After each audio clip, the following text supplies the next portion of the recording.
Hey all my Crimsonites, and welcome to the Crimson Cure channel, where we embrace our femininity, increase our womanly value, and celebrate our brothers. So join me on our feminine journey to learn, heal, and grow.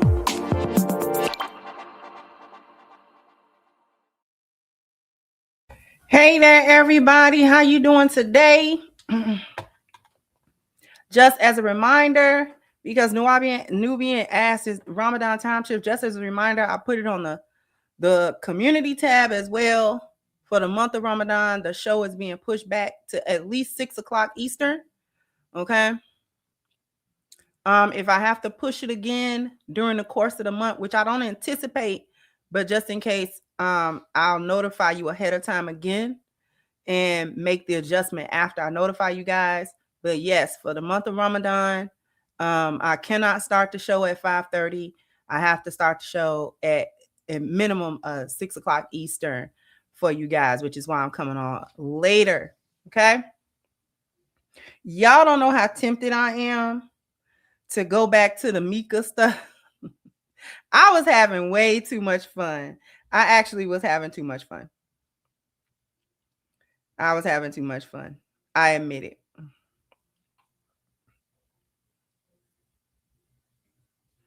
Thank you. Thank you. I appreciate you. Thank you so much. Thank you, Miss Jaleesa. I appreciate the compliments.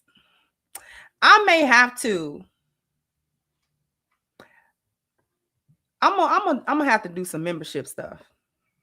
because there's some stuff I want to say, but I might have to say that on membership. Just to be honest with you. Wait, y'all made a Dragonzord meme of me?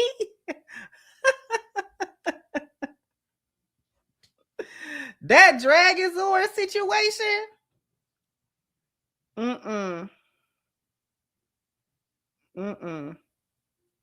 I'm doing a little bit Ramadan Kareem. I'm doing a little bit of housekeeping, and we're going to get into this conversation because this is a conversation we need to get into right here.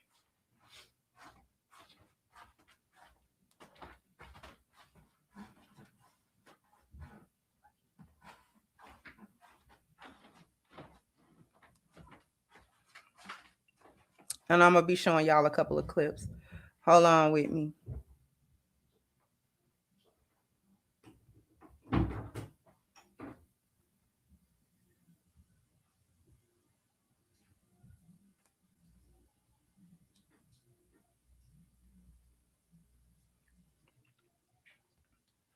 Thank you so much, Damien, for becoming a new member. Appreciate you. Now you have been promoted.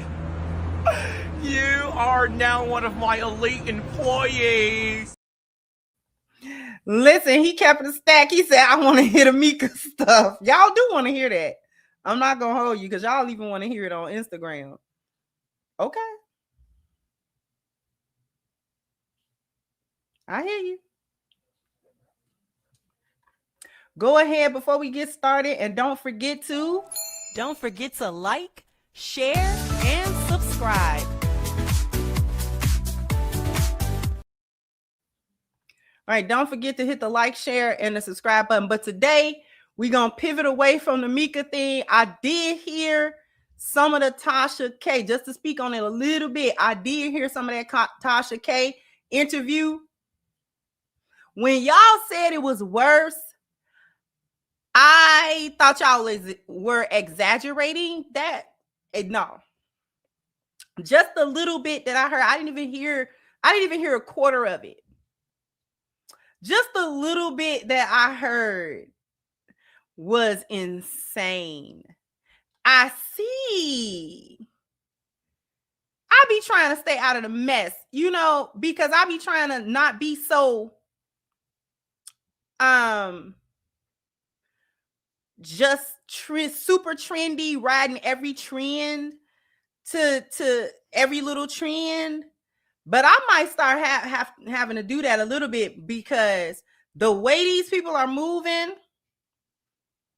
nowadays, it's got to be spoke on, because it's actually crazy, especially when you start digging into the bottom of it. Thank you so much, Black Mooney, the Godfather. Thank you so much for becoming a member. But now you have been promoted. You are now one of my elite employees. Videos and things of that nature can always be sent to my email, kdavis3678@gmail.com. It can always be sent to my email. Thank you so much, Quiet Face and Ramadan Kareem. Wish you a peaceful and meaningful Ramadan. Thank you so much. I appreciate you. Okay, so the first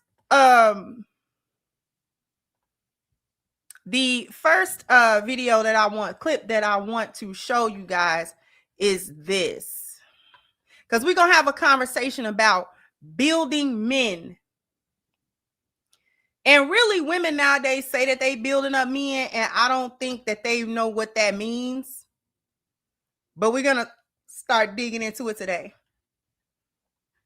Is it that we can build up a man, stick with that nigga when he ain't got, or we deal with his emotionally unavailable, and then when you finally get it together, y'all go to the next woman. We build y'all up for the next woman.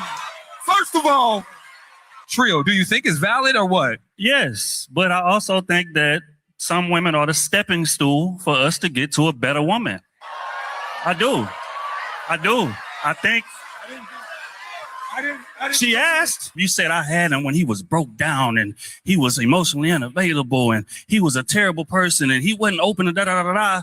You got to ask yourself, why was that type of man having access to you to begin with?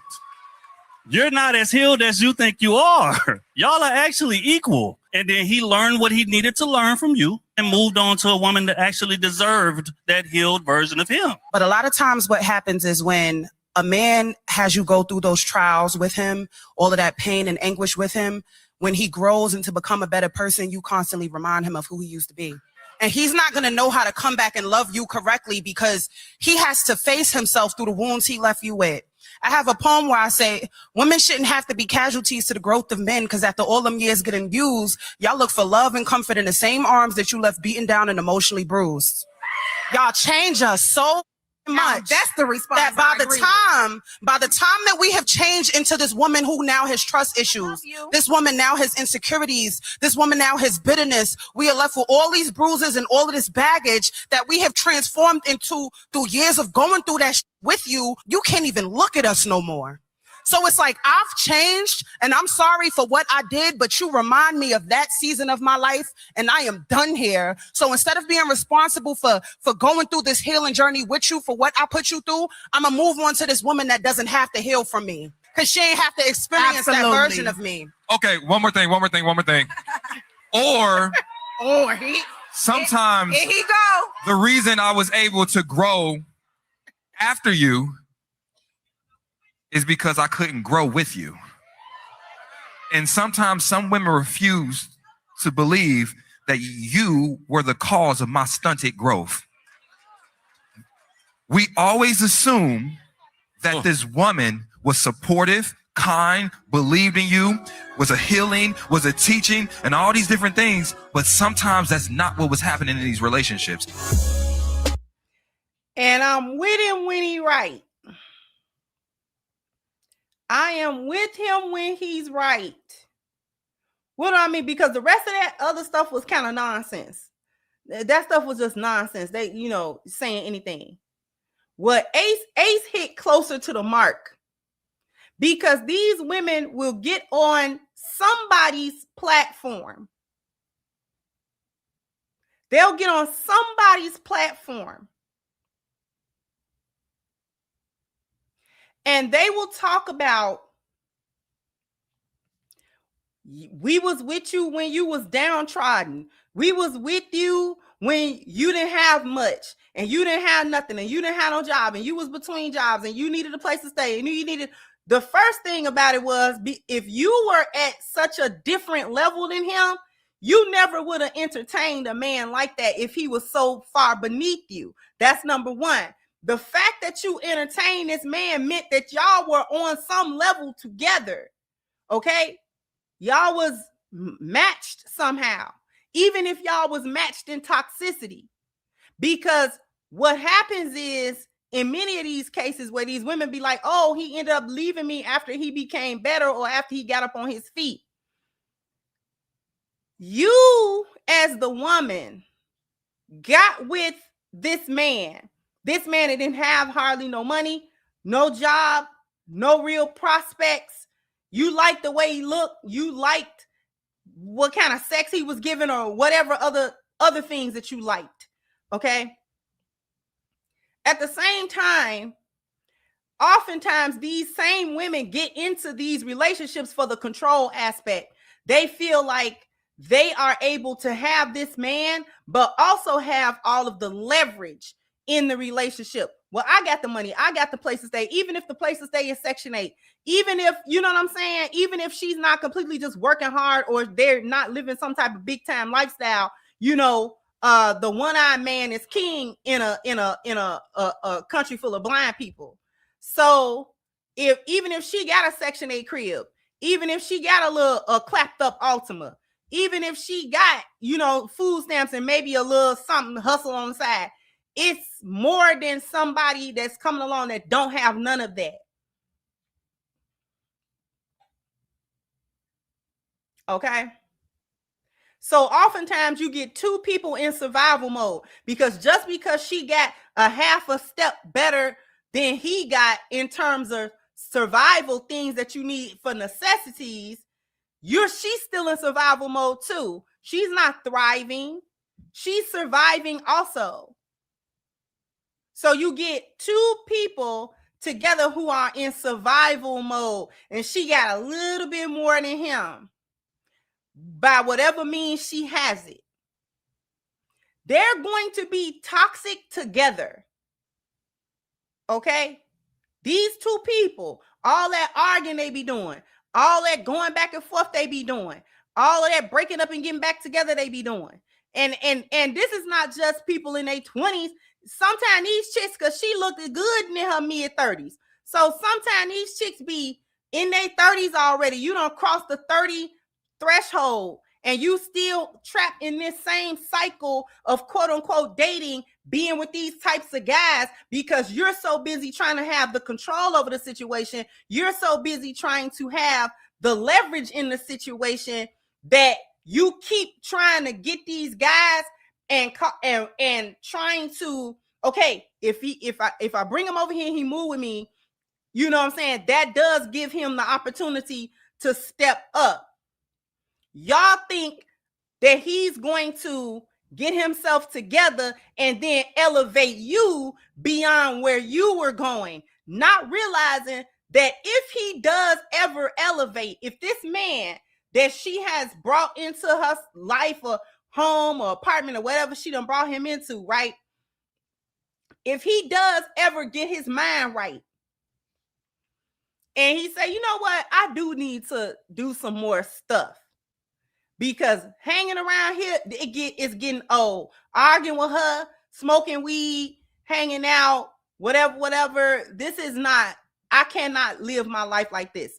So let's just say he start getting on his grind. Let's say this man starts slowly grinding and finding what he want to do, whatever the case may be. And let's say he starts getting more and more resources, or he learns some things, or he go learn a skill, or he try to work some type of steady job, something that pay him more. He stop hanging out as more. The thing that these women do not understand is that there's a mindset shift that also happens. He doesn't necessarily just stay in that same mindset, because if he's doing things to grind, then he's slowly coming out of that survival mindset, which will have you lying, and survival will have you with somebody that you know full and well that if you had any other choice, you would never talk to this person. You would never be with this person. You wouldn't live with this person. You wouldn't do nothing with this person. But because there's a desperation, if a guy comes to you and he ain't got no place, he ain't got no car, he ain't got no money, he's in survival mode. He's in a desperate place. And if he gotta, screw you for it, then that's what he gonna do. That's exactly what he's gonna do. That's where we get the term homosexual from. That's exactly where what he's gonna do, because he's in survival mode. So he basically selling his sex to you. You want some D? You want a little bit of masculine energy, male company, whatever the case may be? Okay, fine. I'll give you that for a decent place to rest my head. Only to really understand, as he be with this woman, that he don't like her. She not likable. She not lovable. She's not supportive. She's not kind. She a hood rat. She a hyena, and she acting like a hyena. She do stuff like a hyena. She's constantly arguing with him, constantly making him feel bad, constantly emasculating him, constantly bringing up his circumstances, things of that nature. Or if she's not bringing up his circumstances, she's doing things and like she's sunning them. Okay, she's sunning them. She treating them like a kid. Don't bring my car back, such. Where you at? This, that, and the third. You know what I'm saying? Study checking up on him and things of that nature. She's not respecting him or regarding him as a grown man, or as a man with any type of authority, or a man with any type of leadership or anything, because he didn't come into that situation as a leader. Okay? He's not there to lead her. He's not there to give her what a husband would give a wife, because they are not husband and wife. They are in a situationship for all intents and purposes, trying to get out of one another something, whatever they think they need out of somebody. So they're basically mutually using each other. At some point, this man, since we're talking about the man elevating, at some point, this man begins to elevate himself. Okay? And yeah, the leg up that you giving him do help. If he can be there and lay there and you just got Section 8 and he don't got to pay no rent, that's a help to anybody. So if he start coming, you know what I'm saying, going, finding some work to do, some consistent work to do, and he's getting some consistent type of income, he might throw you a little bit of something, but at the same time, he's not really willing to take over your whole situation. Because a lot of times these women already have children and things of that nature. So he walking into a situation that if he keeping it a buck with himself, he never intend to stay here. This really is just a leg up. And from that standpoint, I can kind of agree with what the light-skinned brother said on the clip. You are the stepping stone. He was never intended to stay here. So as he continued to grind, as he continued to do things, his mind is also changing. What was good enough 6 months ago, 8 months ago, a year ago, is not good enough anymore. You notice he stopped doing a whole lot of that arguing with you and all of that back and forth, because these things take a lot of energy.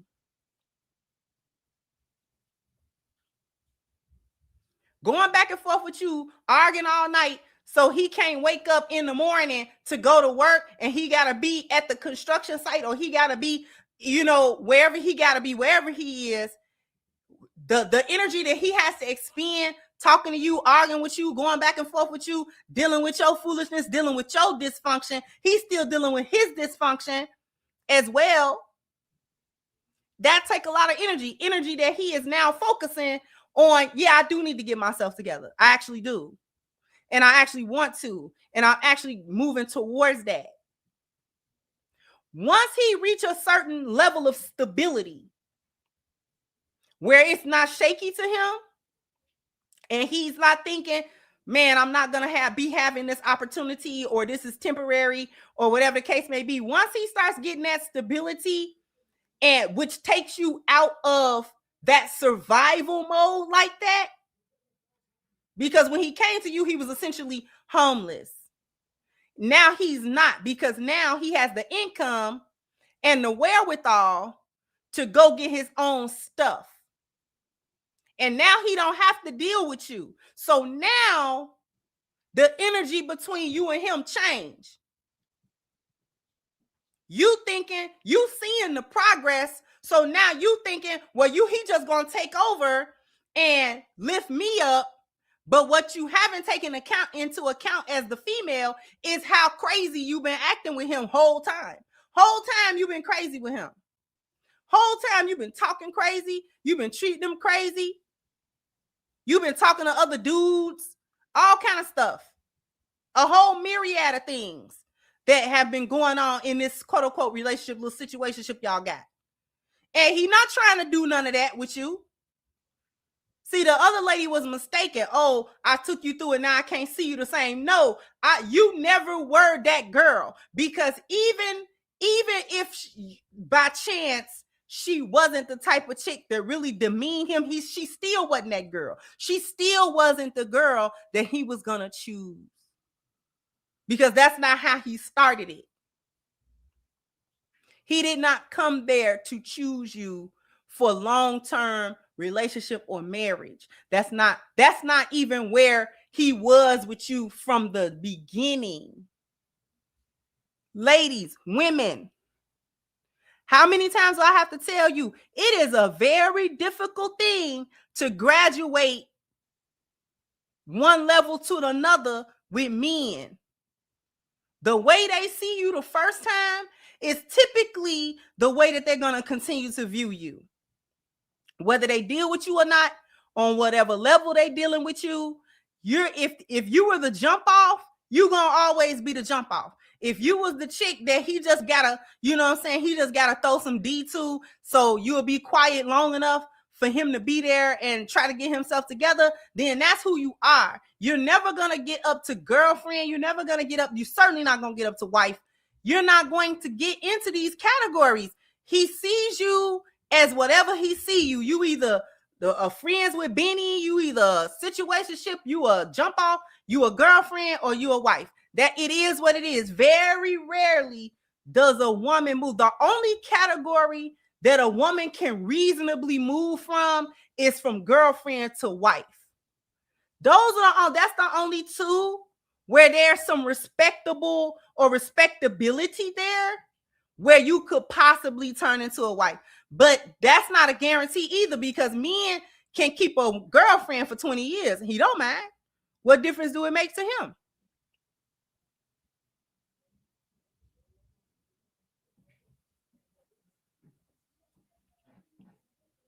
Okay? What difference do it make to him? None. It make a difference to you, but it don't make no difference to him. It don't make him no never mind. Men are not working on the same biological clock that women are working upon.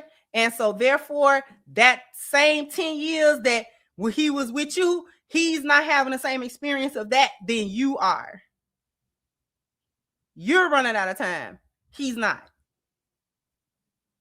Time does not a relationship make. I have said this ad nauseum. Stop thinking that because y'all, quote unquote, was in this little situationship or whatever you want to call it for X amount of time, now all of a sudden y'all it's got to move to the next level. No, it don't.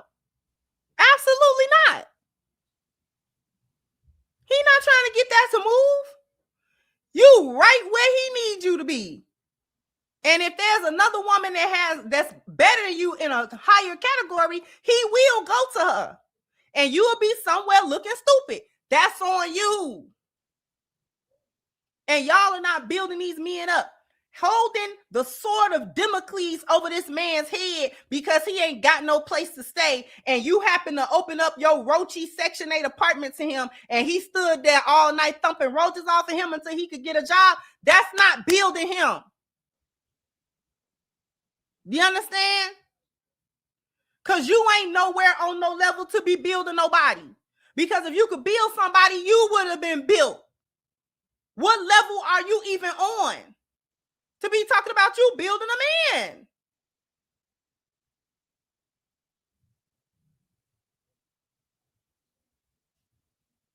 I'm trying to figure out what level are y'all chicks even on? And then y'all make crazy decisions.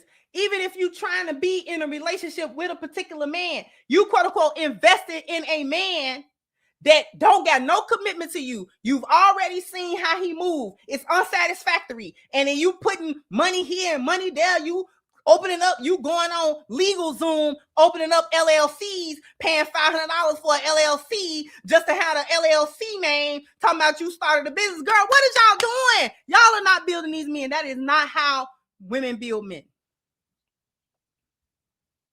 That's not even how. And I'm not even saying that it's not possible for a woman to support and build a man. That is the whole point of being a helpmeet.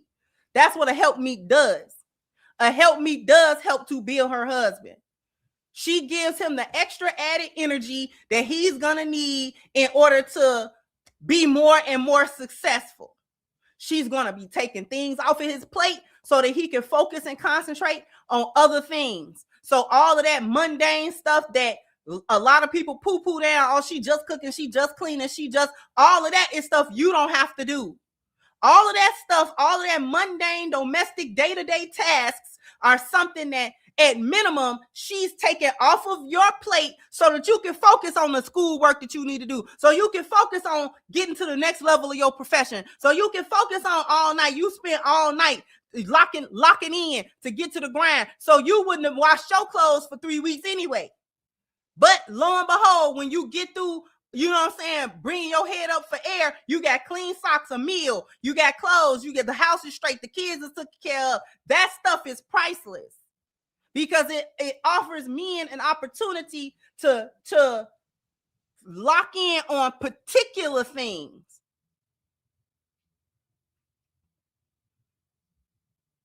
Okay? But I advise women to do that when you are wives to that man. Y'all be trying to do this as jump offs, and it don't work because it's stupid. But we're going to go to a real quick a commercial break real quick, and then we're going to continue. So after these messages, we'll be right back.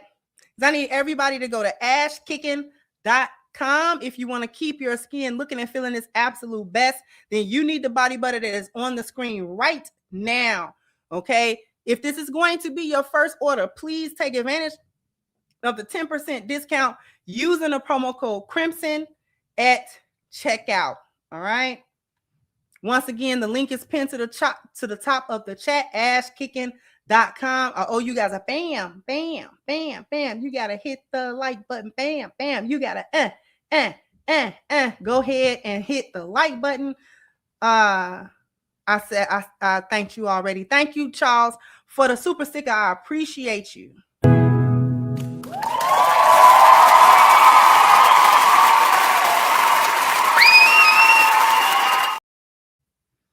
And y'all already know what time it is, right?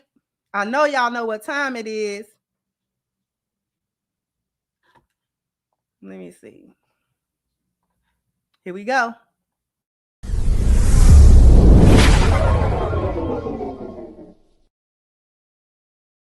How do you know when you're doing a proper push-up? You don't know, and you won't know until you have one of these.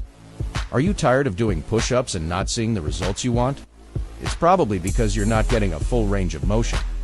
Cheating your reps means you're cheating yourself out of gains. But what if there was a way to guarantee a perfect, full-range push-up every single time? Introducing the Proper Push, the revolutionary machine designed to transform your workout and make every rep count. Watch this. As you go down, the Proper Push ensures your chest touches the button. Then you have to come all the way up, hitting the top button, forcing you to complete a full range of motion. This isn't just about going up and down. It's about maximizing muscle activation. With every proper push-up, you're intensely engaging your chest, shoulders, triceps, and core. Consistent, full-range reps are the secret to building real strength and a chiseled physique. But the Proper Push does more than just guide your form. It has a built-in rep counter. That's right, no more losing track or getting distracted. The machine counts for you, so you can focus 100% on your effort and breathing, pushing your limits without the mental gymnastics. This is accountability like you've never experienced before. It holds you to a higher standard, turning every workout into a session that builds elite-level strength. Think about it. While others are doing half reps, you'll be mastering perfect form, becoming truly elite. The Proper Push isn't just for experts either. If you're just starting out, the plank mode is perfect for building foundational core strength. And for the seasoned athletes, the timer mode will challenge you to crank out as many perfect reps as possible against the clock. This isn't just another piece of gym equipment. This is the dawn of a new era in fitness. An era where you are held accountable, where every single rep makes you stronger, and where you become the elite athlete. The superior trainer, the ultimate warrior you were always meant to be. This is the first of its kind. This is the future. Welcome to the era of the Proper Push. Click the link below to get yours, and start your transformation today. Thanks for watching, and get ready to push properly.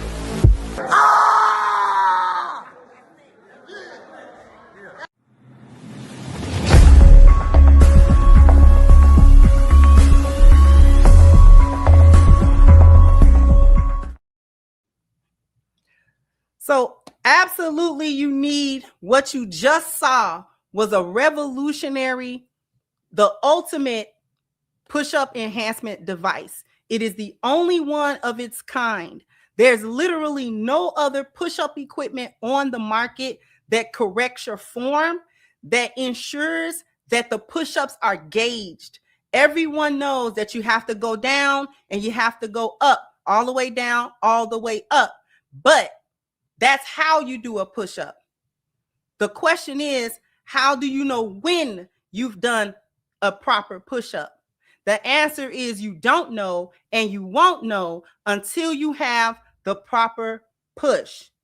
Because there are other things on the market, the little mats and the little handholds, those don't actually gauge your push-ups. The proper push has a counter. There's a button where your chest hits and a button where your back hits. It's also fully adjustable for different people's heights and arm lengths. So you're able to adjust that to your specific height, your proper push number. so that you always have that specific gauge that is for you. It has a timer mode. It also has plank mode for people who are beginners who need to build that core strength in order to actually have the form to do a push-up as well. And it also has a timer mode where see how many proper push-ups you can crank out in 60 seconds or more, okay? So you definitely want to click the link that's now pinned to the top of the chat, theproperpush.com/VIP. And what it's going to do is it takes you to this page right here. This is the page that it takes you to, okay? What we're saying right here is we're asking for an email sign up. Why do you want to sign up?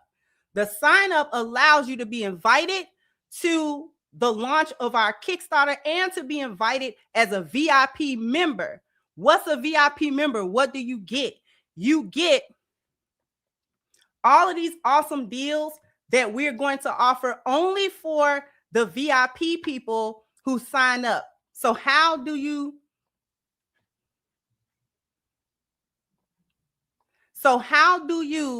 get that email? You click the link that's at the top of the chat first. This takes you to this page. Once you come to this page, you sign up with just your email. Number one, you want to check your spam and junk and verify the email. Number two, once you verify your email, check your inbox again, junk and spam as well, because you're going to be given a secondary email. That email is the invite for the VIP membership. All right. So that you can see and be a part of getting the exclusive offers for the VIP membership. Those VIP membership offers include 20% off the proper push when the product is ready to launch, which is actually $100 value. And there are only 100 spots for the pre-order. So you definitely want to take a look, be on the lookout for that email. There are only 100 spots for the VIP members. Once they're gone, and we won't be able to dish out any more VIP memberships. So please be on the lookout for that email. Once again, it's 2 steps. Sign up for the email on the screen that you see before you by clicking the link at the top of the chat. Verify the email, and then please check your inbox, spam, and junk folder for the invite for the VIP invitation. Once again, just 100 spots, 20% off the proper push. You're going to get exclusive proper push merch deals, instant alerts when our Kickstarter goes live, and you're going to receive first access to early bird Kickstarter rewards and other limited deals. All right. So you definitely want to be a part of this movement. All right. Exactly. If you want to wear fitted tank tops, you want to look like something in the summertime, you're going to need a proper push. Okay. All right.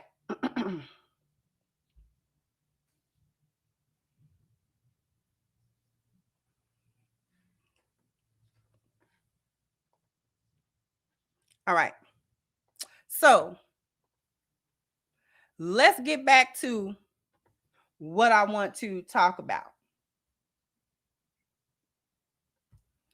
Building up a man. So I showed you the first video of this lady complaining about why men move on and explain why the men actually move on. So now we're going to take a listen to something that actually happened on Ham's panel, the show that he does with Truth Hurts. And I just want y'all to listen to what's being said. Because at the moment, they're talking to the ladies. He ain't got no motion. He don't even have anything to teach you. If you want to deal with a bum ass overhead, go chase your father down.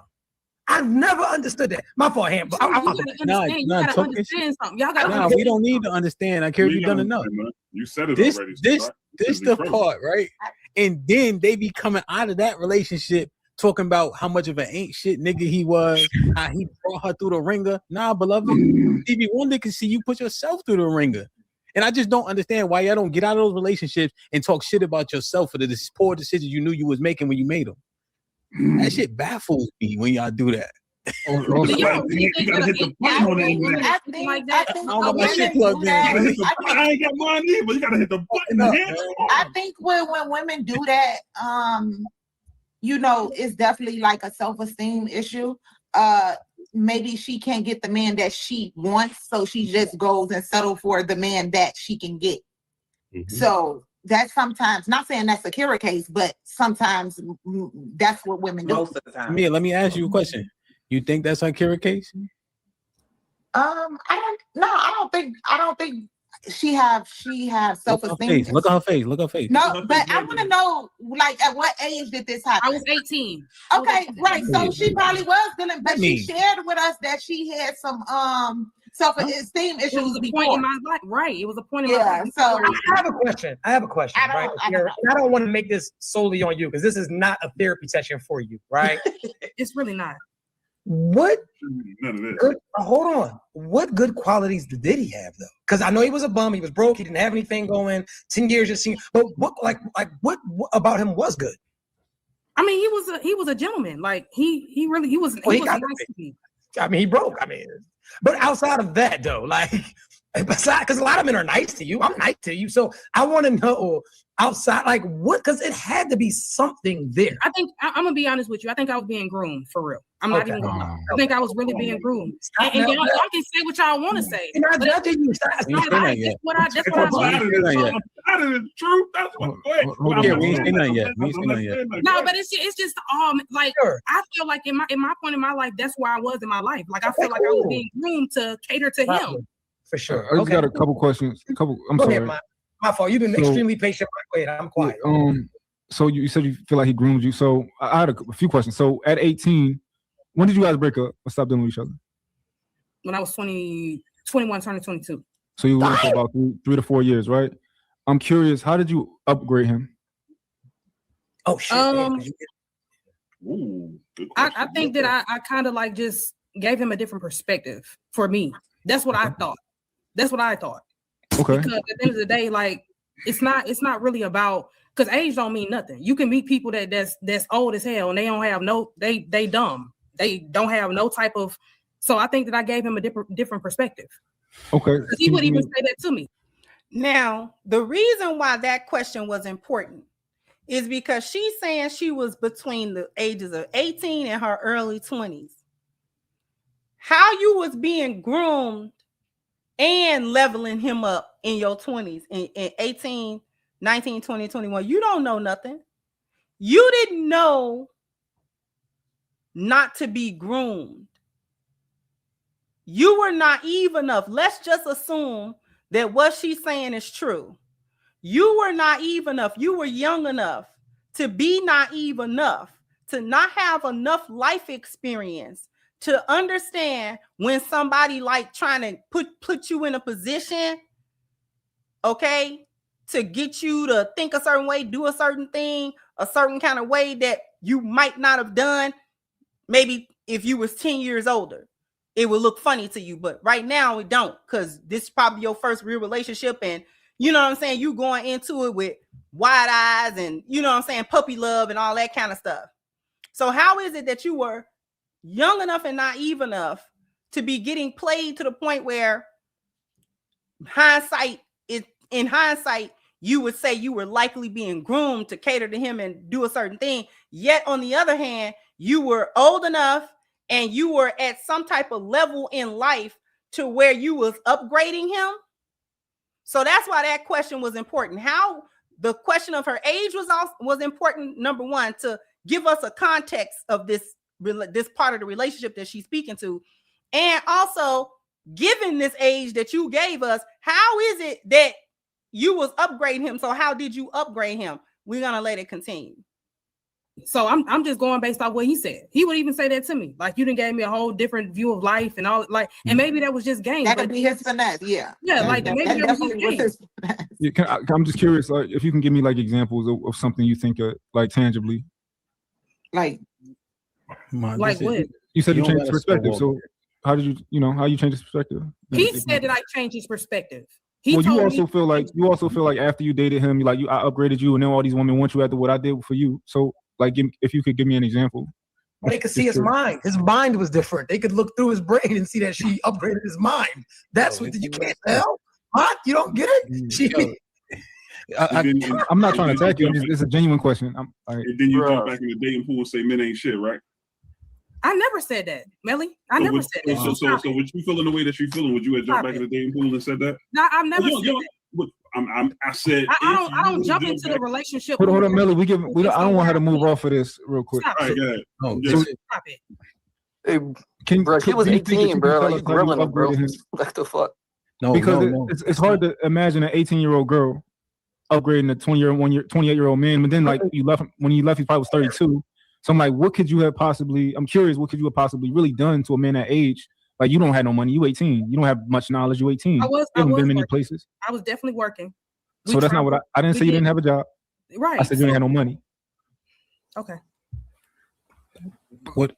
Let it go, bro. Let it go, bro. Like, well, no. Here's the thing. You can't. She's not 18 now, Naeem. So you treating her like she's 18 now. No. This is a story that Akira introduced to the conversation. What we're witnessing is cognitive dissonance. So there's no way you admonish the man by saying that you upgraded him, and then in another breath say he groomed you. Mm-hmm. Those two things are diametrically opposed, right? So let's just keep it tall, right? And then you said age don't matter. People could be wise beyond their years. However, when Tamia gave you the bail money about you being 18, you're like, yeah, I was just 18. Nah, because remember you just said that you had the wisdom and understanding of somebody older than that, which is what you would be able to bestow on him, right? Ooh. So these things are conflicting when we saying them. So let's just keep it straight, right? Did you actually upgrade him, or was you mad and talking shit to him because he cheated on you? Exactly.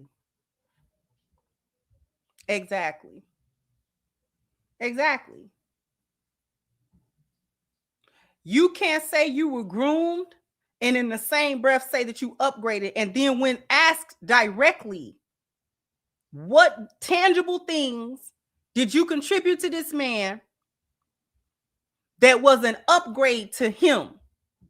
Not only something that he said, which what the young lady at the bottom said, that was just his finesse. Like, he was just telling you that because ain't no way that was actually real. That was something to blow your head up, and it worked because you still, whatever age she is now, I don't know how old she is now, still carrying that. Monsola, you didn't have no money. I was working so I was 19. I was working at Sears at one point, little seasonal gig. I ain't had no money. That little Sears paycheck, y'all remember Sears?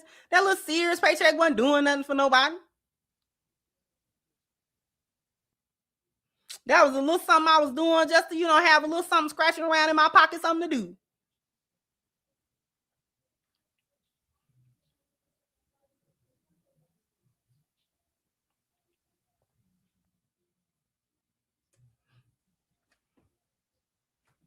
So what are we really talking about? These women, when you ask them directly, what did they do to upgrade a man? They cannot tell you. Many times they don't know how a woman is supposed to help support and boost and help a man to improve in his life. Because it is a twofold thing. It is her energy and her spirituality. Sometimes it's your money. It be your money. If you do happen to have more money than the man that you with, invest it. But you have to do that smartly, because any investment has to have a reasonable return return on the investment. So if you are putting all your eggs in this basket with this man and saying, okay, I support your business dreams monetarily. I got the resources, or I got the connection, or I got the networking that you will need in order to get this off the ground. Okay, that's fine. But many times you have women saying all of this stuff, and when you ask them, where was even the marriage at? That's where I like to start. Where was the commitment between you and him? Because doing all of that stuff supposedly with a man that you are just shacking up with, you're actually doing an investment without any kind of contract. That's not smart. So now he does not have any obligation to actually even give you a return on this investment. He never made any vow. He never made any commitment. He didn't enter into a covenant with you. There's no level of accountability that he now has to uphold because you was with him for 5 years and you utilized your money in order to help him get whatever kind of business he got. And then once he got it and stabilized it and made sure that the business actually worked, he dished you to the side. I mean, is it crappy?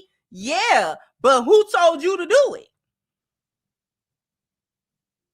Who told you to do that?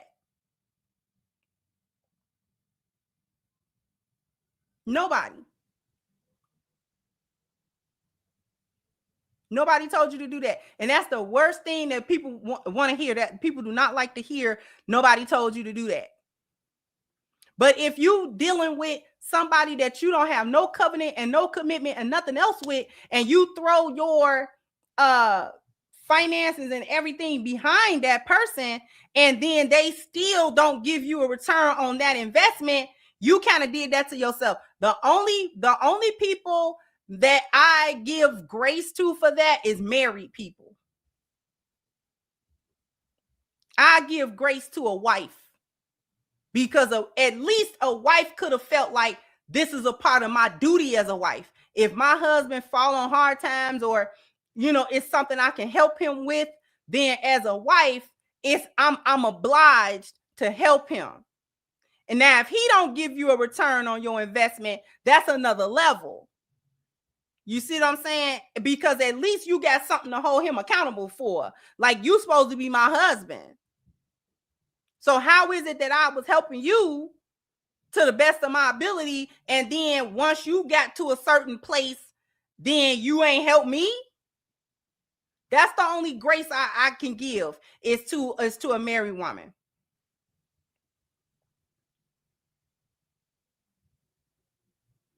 I can only give grace to a married woman. I can't give grace to a girlfriend, a situationship, you know what I'm saying? And we just kind of shacking up. We just kind of vibed out, and I can't give you that grace. I'm sorry. I'm sorry that I can't really give you that grace. There's something else that I wanted to share.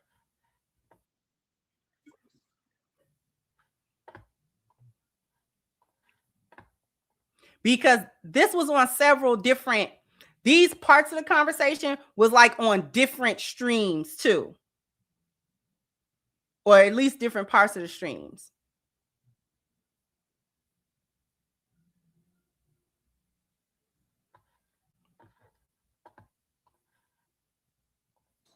It seems like, females have an idea of where they think the man should lead, almost like you're trying to dictate his leadership. And if it's not going that way, then he's leading you to nowhere. So expound on that part when y'all say, okay, a man is leading you nowhere, because it might be he's leading, but you just don't like the way y'all going.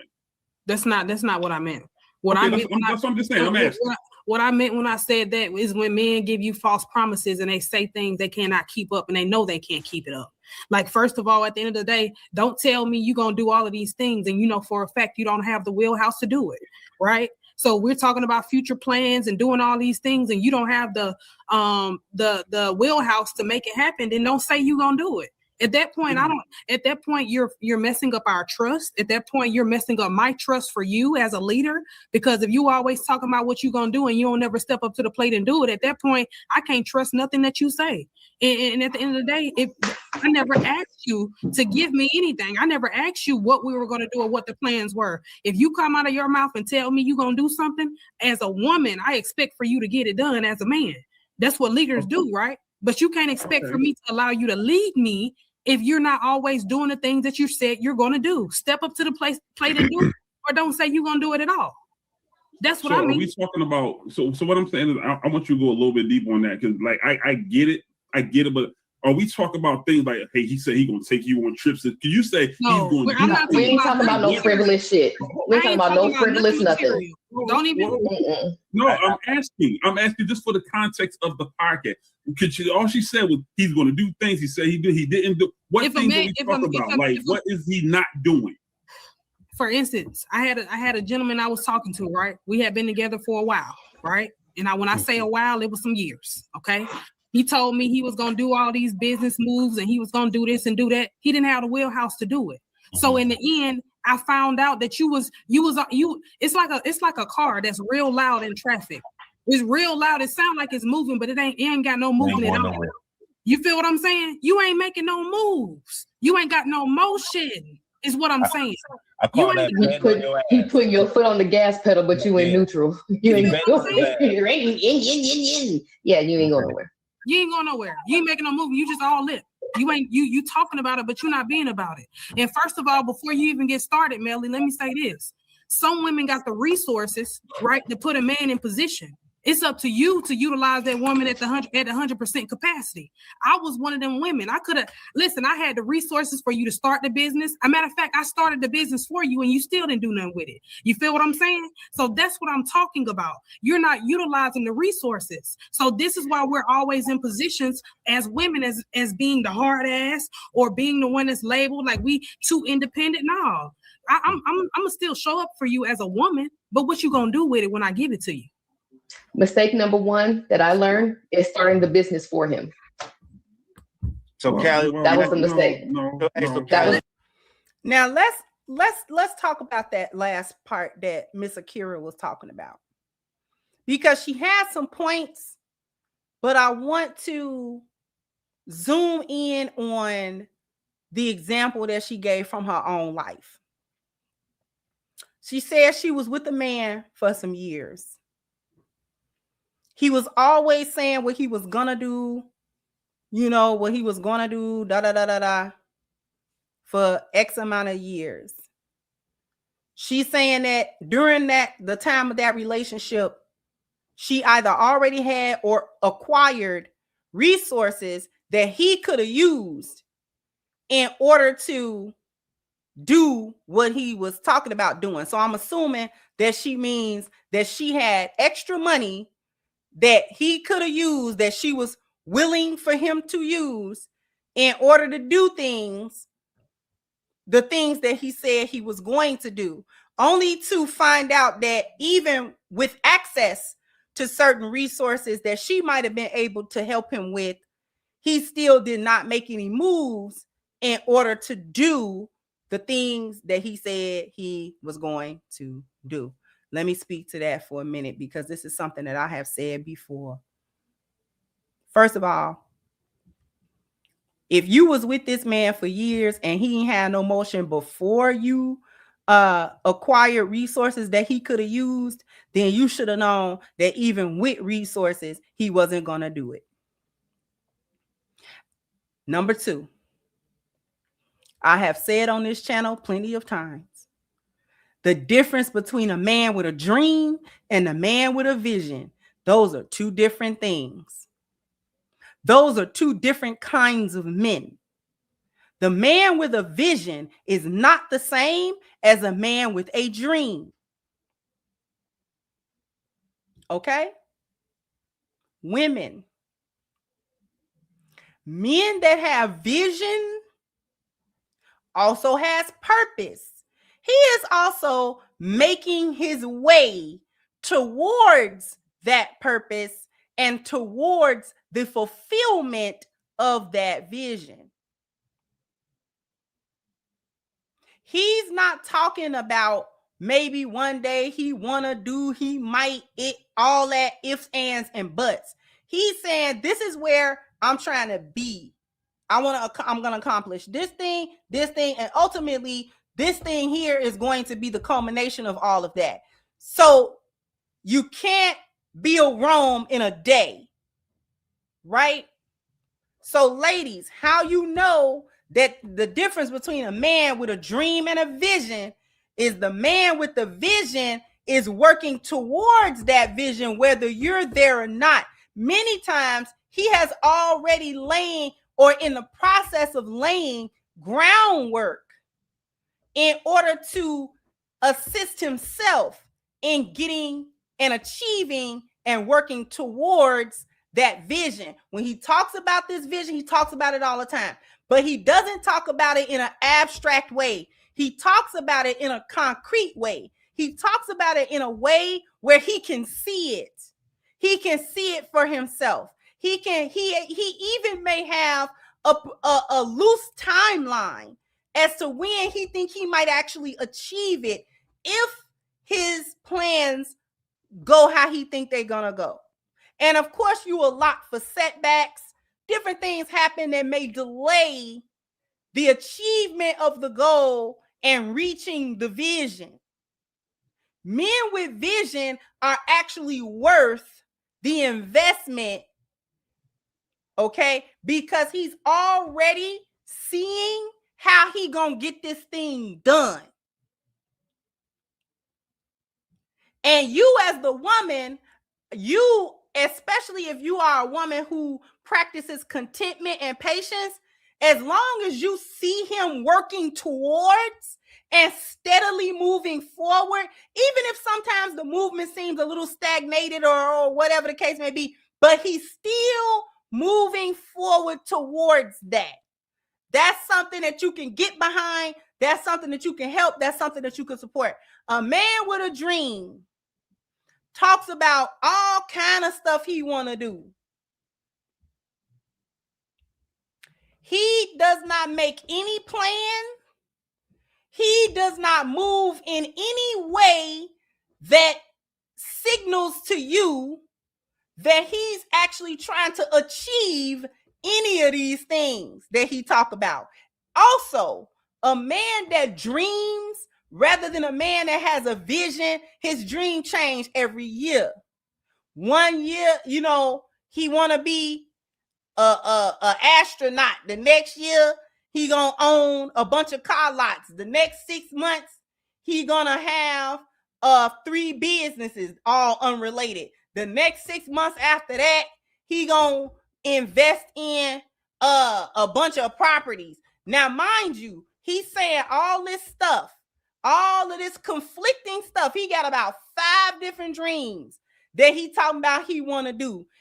You never seen him try to edify or educate himself about any of it. You've never seen him talk to anybody that has any knowledge about any of these things that he said he wanted to do.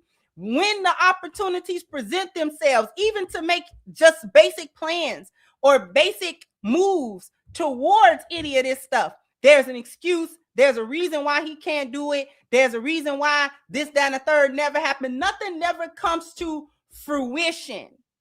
That is a man with a dream. He speaks in abstracts, ifs, maybes, coulds, woulds, I could, I don't know, you know, can't you just see it, and all that kind of foolishness. You have to listen to the language of men. When men have visions, their language is more definite, and they focus on the vision and the components of that vision. When men have dreams, it changed every 3 days, every 3 business days. He got a new thing, and you just got to roll with it, and time going by, and no movement is ever being made. He get irritated when you bring it up. And it's all types of excuses about why he never can make the first move and this, that, and third. And then you get caught up, quote unquote, making the first move for him, quote unquote. and then feeling salty that he's being the same man that he has always been, just talking. He just talking.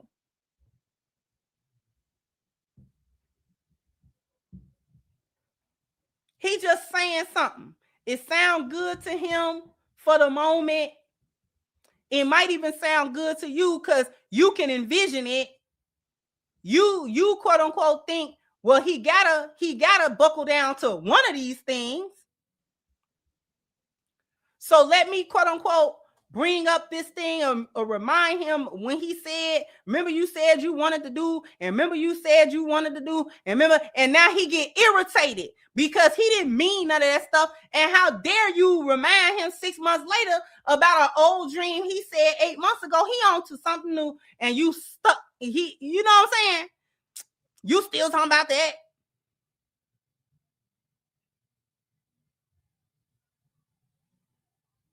I'm gonna get to the super chats in just a minute, but I want y'all to hear just a little bit more of this.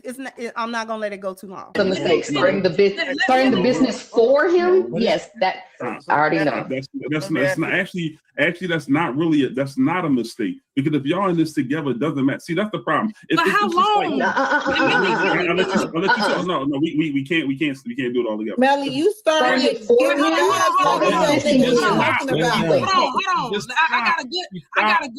on, Melly. Melly, that nigga she's talking about. No. Before you start, Melly, I got a good one for you. That's just like no. Let me ask you a question. That's just like you telling a young lady you're gonna pay for her tuition to go back to school, and you found out that she didn't use the money to go back to school. She doing everything else, right? So how would you feel as a man if you gave her the resources to level up her life so she can be on the level with you, right? How would you feel? She ain't utilizing the resources, right? That sound crazy. I ain't gonna lie. Yeah, that's a very loaded question with that.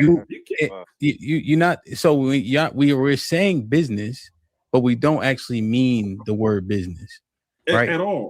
You invested in something that you didn't vet, right? So when you start a business for somebody, that doesn't include buying a piece of machinery. Have you done market research? Do you understand the clientele? What's the scalability? What's the actual investment? What's the revenue versus the profit? You guys just opening up LLCs acting like you did something. So stop saying we starting businesses when we don't understand the dynamics of what it takes to run a business. And therein lies what a lot of people go over people's head, what Hemp just said. Starting a business is not, like I said, logging on to LegalZoom and filling out the little paperwork to get your LLC started, which don't even matter, because unless you're going to do an S corp, a LLC and a sole proprietorship is similar. The only difference between a sole proprietorship and an LLC is that if you do the LLC properly, you're able to separate your personal income and personal money spending and cash flow from the business's cash flow, and because the LLC stands for a limited liability company. So what that does is that legally it separates you as the person from your business as an entity. So if something was to go wrong and somebody wanted to sue you, if you've done your paperwork correctly and your finances correctly, then you can separate your personal assets away from the business. And if somebody, God forbid, sue your business, you don't have to lose all of your personal money and personal assets. That's a business. Other aspects of business that he was talking about, doing market research, understanding what, if any, is the scalability of this business. Do you have something that is self-employment or a business? What do you have? Self-employment or a business? Is the thing that you're doing more hobbyish that can give you a couple of dollars? Or is this something that actually has a decent profit margin that can be expanded if you open yourself up into other markets? And do you understand those markets? Do you understand who your customer is? Who is your demographic? who are these people that you're trying to sell these goods to? Because if you don't know who you're selling to, you just know you have a product, then you can't do marketing correctly. You'll do that incorrectly. You will not understand who the demographic is. You won't understand how to reach them, how to speak to them, where they are, or whether or not they want anything. If you have a scalable business, that means that you have a product that actually solves a problem for a demographic or a group of people. You actually have a product that solves that problem. Like I was talking about the proper push. That is a product that solves the issue of people not completing full ranges of motion. They're doing 50 so-called push-ups, but after 10, fatigue set in. Now you're doing half reps. Talking about you can bang out 50 push-ups in 50 seconds. You can bang out 50 push-ups in a minute. Can you? We'll see about that.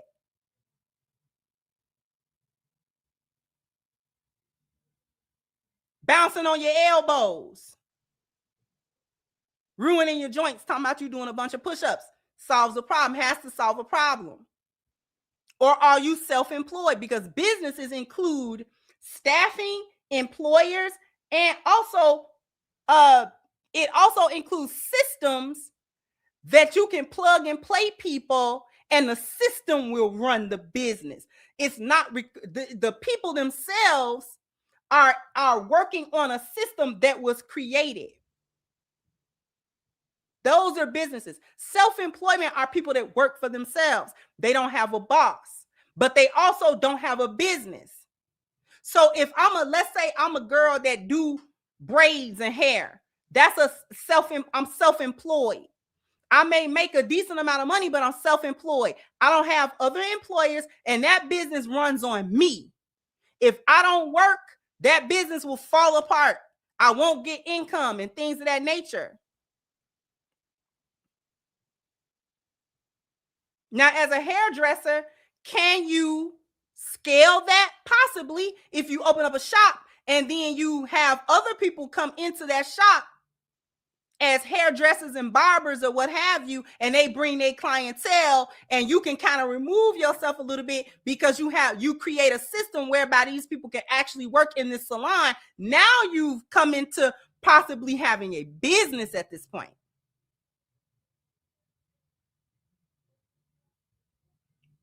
Going online to get an LLC is not a business. I'm sorry to break it to you.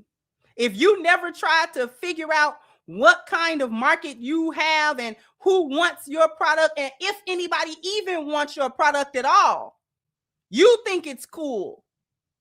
That don't have nothing to do with nobody else.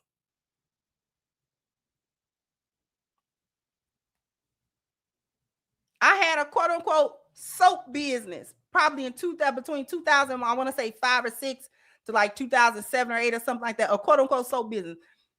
It wasn't a real business. It failed because it was not. I didn't have a business.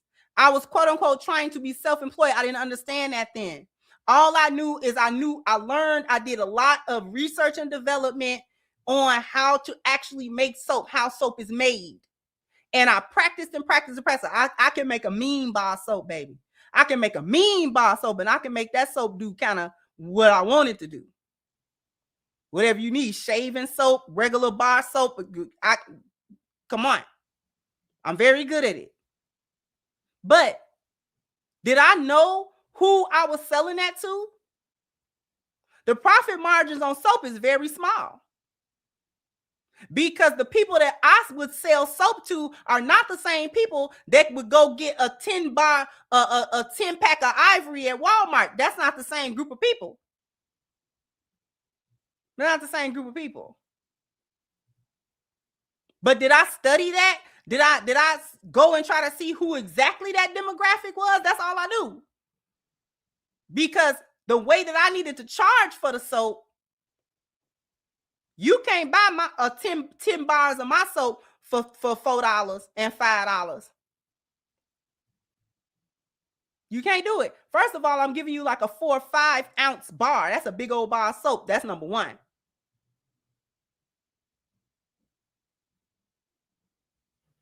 And then I gotta see who's buying this soap. People who want artisan soap and things of that nature. Right? But I didn't know none of that, especially back then. There's no way I could have actually scaled it. There's no way to scale it. I didn't even think about that at that time. If I wanted to make it a big business, if I wanted to make a big soaping business, how much money would that take in order to get into a commercial kitchen? Not my kitchen, a commercial kitchen where these recipes can be done on a very large scale, where one batch of soap is probably 300 or 400 bars. I didn't have that kind of money. I wasn't even thinking like that.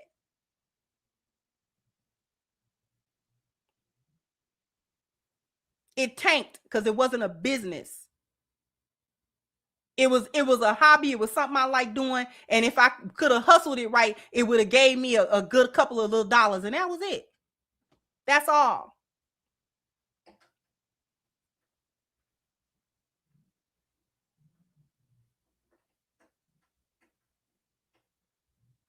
And was artisan soap solving a problem necessarily? Not really. It's more of a luxury item. Now that has its place. Because the people who shop at Macy's and buy Lush, the people who would shop at Whole Foods and buy those artisan bars would be my customers, or would have been my customers back in the day. But I didn't have the money nor the knowledge to reach them. So I didn't have a business.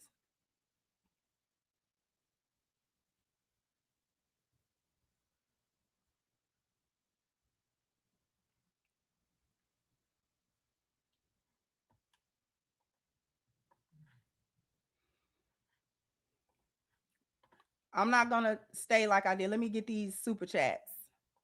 Thank you. Anu said the most rewarding relationship we can have on earth is a marriage. The very nature of this divine union dictates this as the most challenging. Thank you. Eugene said when a man likes himself, get himself together, and determines the standards, no woman would dare try to build him because he already built himself. Thank you again. Said Anika Marie once said, if a woman build a man, it could backfire on that woman. The built man now has an ego and has no need for her anymore. And once more, it's another layer. Sometimes when a woman build a man, in the long run, the man resents what he let her turn him into because he couldn't be himself. Thank you, Low Key. A man with a vision and a man with a dream is so deep. Thank you so much. Thank you, Black Mooney, for your contribution. And again, say it's a video of me and Anton in a hotel room together. Good Lord. And I did see that. But thank you so much. I want to thank you guys for kicking it with me this evening and attending Crimson Business class real quick. I appreciate you guys, but I'm going to cut on out of here and I'll catch you guys on the next one. Bye-bye, Crimsonites.